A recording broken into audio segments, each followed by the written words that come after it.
विपक्षी दल के नेताओं पर कितनी फुर्ती से कार्रवाई होती है और वहीं दूसरी ओर बीजेपी के नेताओं पर कितनी सुस्ती दिखाई जाती है, इस चीज को नजरअंदाज नहीं किया जा सकता अबरार। क्योंकि सिर्फ यहाँ पर अगर हम बात करें भ्रष्टाचार के आरोप लगते हैं या फिर यहाँ पर मानहानि का मामला उनके खिलाफ दर्ज होता है, लेकिन अगर सत्ताधारी पार्टी की बात करें तो वहां पर तो सीधे सीधे यौन शोषण जैसे गंभीर आरोप लगते हैं, यहाँ पर धर्म को लेकर के अमर्यादित बयान देने के आरोप लगते हैं, लेकिन फिर भी उनके खिलाफ एक्शन नहीं लिया जाता। तो इससे अगर भारतीय जनता पार्टी समय आने पर अपनी छवि बचाने के लिए कहीं ना कहीं उनके खिलाफ भी एक्शन ले सकते हैं और शायद इसी चीज को समझते हुए वो अब जनता की नजरों में अपनी छवि को साफ करने की कोशिश।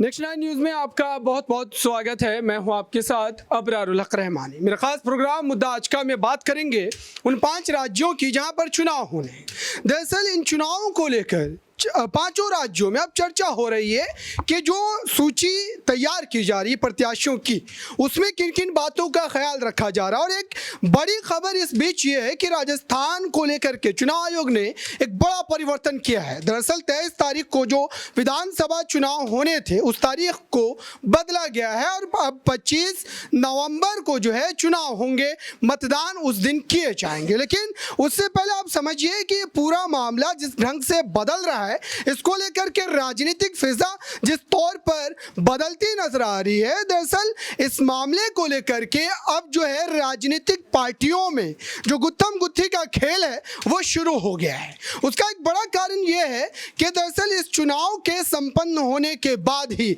मात्र कुछ महीनों के फासले के बाद ही लोकसभा चुनाव होने हैं। और दरअसल इस चुनाव को लेकर के ये साफ तौर पर माना जा रहा है कि एक तरीके से सेमीफाइनल है, क्योंकि जिन जिन पार्टियों की सत्ता में आने की गुंजाइश इस समय नजर आ रही है, जाहिर सी बात है कि वो तमाम पार्टियां कहीं ना कहीं एड़ी चोटी का जोर लगाकर फिर से एक बार सत्ता में दोबारा आने की कोशिश कर रही है। लेकिन जनता का कितना साथ मिलेगा ये देखना होगा। अगर दूसरे और राज्यों की हम बात करें, मिजोरम की बात करें, तेलंगाना की बात करें, छत्तीसगढ़ की बात करें, राजस्थान की बात करें, मध्य प्रदेश की बात करें, ये तमाम राज्यों में भारतीय जनता पार्टी लगभग कांग्रेस से जो है एक तरीके से 1-to-1 फाइट की स्थिति में नजर आती है। क्योंकि छत्तीसगढ़ में कांग्रेस की सरकार है, राजस्थान में कांग्रेस की सरकार है और मध्य प्रदेश में भी जनता ने कांग्रेस को ही चुना था। लेकिन ज्योतिरादित्य सिंधिया की बगावत कही है और उस बगावत के बाद सत्ता पूरी तरीके से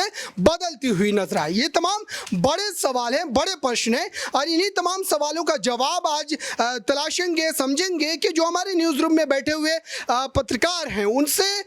ये पूरा मामला किस ढंग से समझाया जा सकता है आप लोगों की आसानी के लिए। क्योंकि ये चुनाव काफ़ी ज़्यादा मायने रख रहा है, क्योंकि इस चुनाव में जिस ढंग से कई मुद्दों को लेकर विपक्ष ने सवाल खड़े किए हैं और ये कहा कि दरअसल सत्ता पक्ष ईडी, सीबीआई जैसे केंद्रीय एजेंसियों का इस्तेमाल कर विपक्ष के नेताओं को कहीं ना कहीं डराने की, धमकाने की जो कोशिश, नाकाम कोशिश है वो कर रहे हैं। और इसका उन्हें फायदा कितना मिलेगा ये समझना पड़ेगा दर्शकों। क्योंकि अभी भी ये माना जा रहा है कि विपक्ष ने जो इंडिया गठबंधन को बनाया है और इस गठबंधन के माध्यम से जिस ढंग से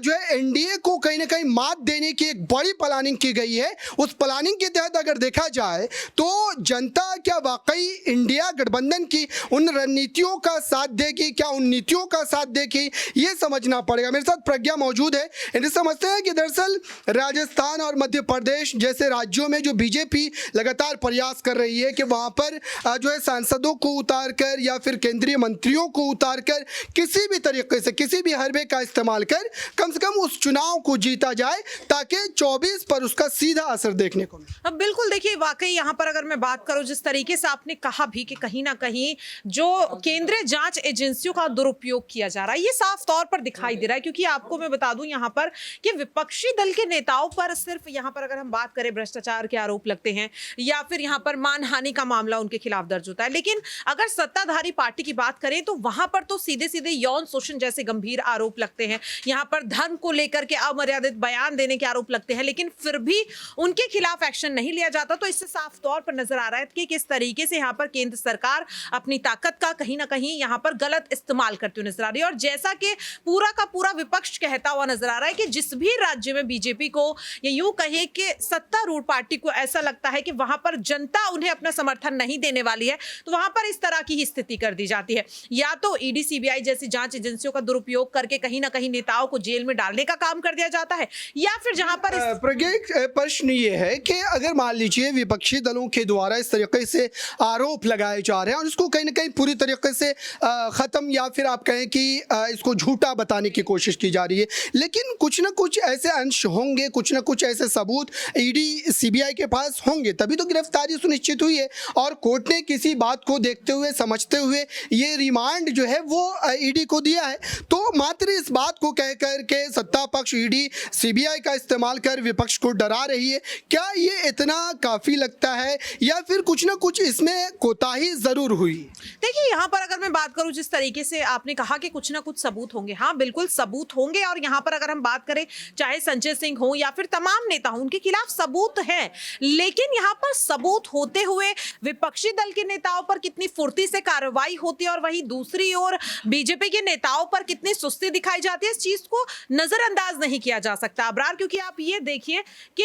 बृजभूषण हो, रमेश बिदूड़ी हो, इनके खिलाफ पुख्ता सबूत होते हुए इनकी गिरफ्तारी तो छोड़िए, आप इन्हें लेकर के ये भी नहीं होता कि इन्हें रिमांड में भेजा जाए, या पुलिस इनसे सख्ती से पूछताछ भी नहीं करती है। चाहे आप बृजभूषण का नाम ले लें, रमेश बिदूड़ी का नाम ले लें, या तमाम जितने भी भारतीय जनता पार्टी के मंत्री हैं। लेकिन वहीं आप इससे दूसरी ओर अगर आप देखेंगे तो विपक्षी दल के जितने भी नेता हैं, उनके घर पर तुरंत ईडी की रेड पड़ जाती है, उन्हें हिरासत में ले लिया जाता है, कोर्ट भी उनकी लगातार रिमांड बढ़ाता रहता है, तारीखें देता रहता है। तो ये जो है, जो यहाँ पर कार्रवाई करने का तरीका है, उस पर सवाल उठाए जा रहे हैं, ईडी पर सवाल नहीं उठाए जा रहे। क्योंकि यहाँ पर अगर मैं बात करूं प्रियंका गांधी की, अखिलेश यादव की, जितने भी नेता हैं, वो साफ तौर पर ये कह रहे हैं कि जिन जिन राज्यों में विपक्ष की सरकार है, उन राज्यों में ईडी इतनी ज्यादा फुर्ती क्यों दिखा रही है, और जहां पर बीजेपी की सरकार है वहां पर आखिरकार इतनी सुस्ती क्यों यहाँ पर पुलिस दिखाती हुई नजर आती है, जांच एजेंसियां दिखाती हुई नजर आती है। तो ये जो पूरा मुद्दा है, ये कहीं ना कहीं कार्रवाई करने का जो तरीका है, उस पर सवाल उठाए जा रहे हैं। एक आपने अपने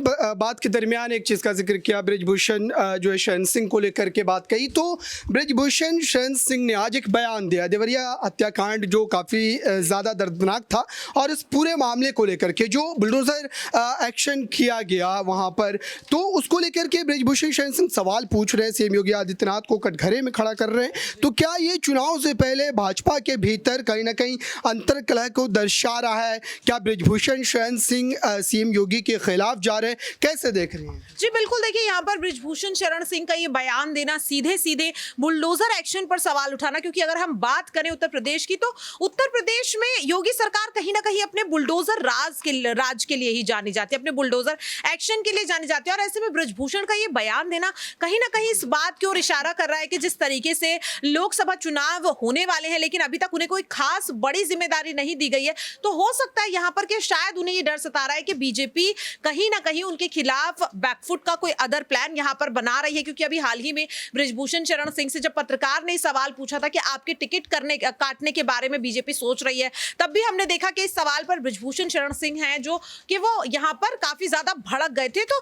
बृजभूषण शरण सिंह का जो ये रवैया है, ये साफ तौर पर दिखा रहा है कि जिस तरीके से बीजेपी ने उनके अगेंस्ट एक्शन लिया, चार्जशीट भी बीजेपी के कहने पर दाखिल की गई, तो कहीं ना कहीं तमाम मुद्दों से बृजभूषण समझ रहे हैं कि अगर भारतीय जनता पार्टी समय आने पर अपनी छवि बचाने के लिए कहीं ना कहीं उनके खिलाफ भी एक्शन ले सकती है, और शायद इसी चीज को समझते हुए वो अब जनता की नजरों में अपनी छवि को साफ करने की कोशिश। बहुत बहुत शुक्रिया। तो ये पूरी बातचीत के माध्यम से आपको ये समझाने का प्रयास था कि दरअसल अब जो कई मुद्दों को लेकर के खींचतान देखने को मिल रही है अलग अलग राजनीतिक दलों के बीच, तो जाहिर सी बात है कि इसका जो है कहीं ना कहीं चुनावों पर असर पड़ेगा। और अब मात्र राजनीतिक पार्टियों के पास एक मौका है कि जो आचार संहिता लागू की गई है, उसके बाद अब आपके पास एक तरीके से काम करने के लिहाज से अगर देखा जाए तो एक मौका यही होता है कि आपने जो बीते 5 वर्षों में अपने कार्यकाल में जो काम किया है जनता के हित के लिए, उसको जनता के बीच जाकर के बताएं। और अगर जनता उस पर भरोसा करती है तो जाहिर सी बात है कि सत्ता में वापसी आपकी सुनिश्चित हो पाएगी, वरना